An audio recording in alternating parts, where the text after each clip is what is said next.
All right, so next we're going to look at different operations that you can do with imaginary numbers and complex numbers. So in example A, it says, what is the sum? Remember, sum is addition. So we're just going to add these two together. And when we add, we take the real part, which is the part without the I, and add them together. And then we take the imaginary parts and add those together. And then since we're taking the sum, we'll add those together. So negative 11 plus 4 is negative 7. Negative 7i plus 9i is 2i. And that's it. So you have a real part and an imaginary part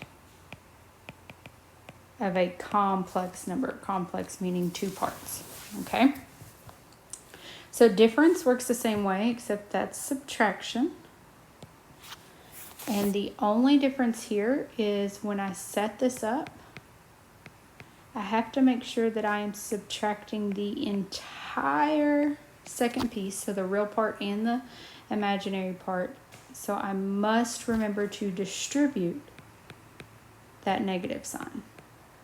So negative times negative is positive 10i. Then I combine the imaginary parts. So 6 minus 2 is 4. And I combine the imaginary parts. I think I said imaginary before. I combine the real parts. That's what I just did. Now the imaginary parts for 18i. So this is my final answer, 4 plus 18i. We're going to go ahead and throw multiplication in this one video because I don't feel like it is different enough to warrant its own video.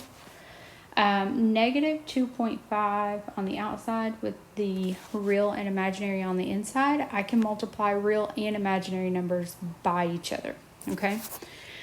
So negative 2.5 times 8 is negative 20. You can check your calculator if you don't believe me. Negative 2.5 times negative 9 is positive 22.5 I. Okay? And this last one here, we're going to see something cool happen, and we're also going to learn one more thing. So this is where we distribute /FOIL/box method to multiply, whatever it is that you use. 3 times 3 is 9. 3 times 2i is 6i. Negative 2i times 3 is negative 6i. And then negative 2i times 2i is negative 4i squared. Now let's talk about I squared for just a moment here. So remember, we said that I squared, well, we haven't said anything about squared. We said that I was equal to the square root of negative 1.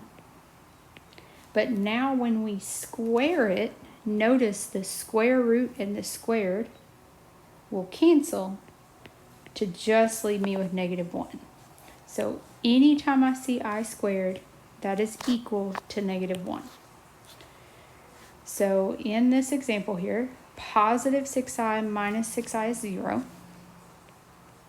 Then I have 9 minus 4 times I squared, except instead of I squared, I'm going to replace it with negative 1, which gives me 9 plus 4, which is 13. So notice when I multiply these two, I just get a real number.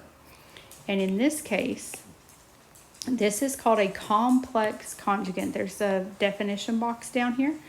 But a complex conjugate is when the middle signs change, but everything else stays the same. So how this one's minus and this one's plus. I'll scroll that up a little bit. And in this example, this is plus and this is minus. Those are known as conjugates of each other. And when we multiply them, we will always get a real number. The imaginary number will go away. All right, so this is going to conclude this video, but when we come back, we're going to talk about what can we do with that conjugate to simplify dividing.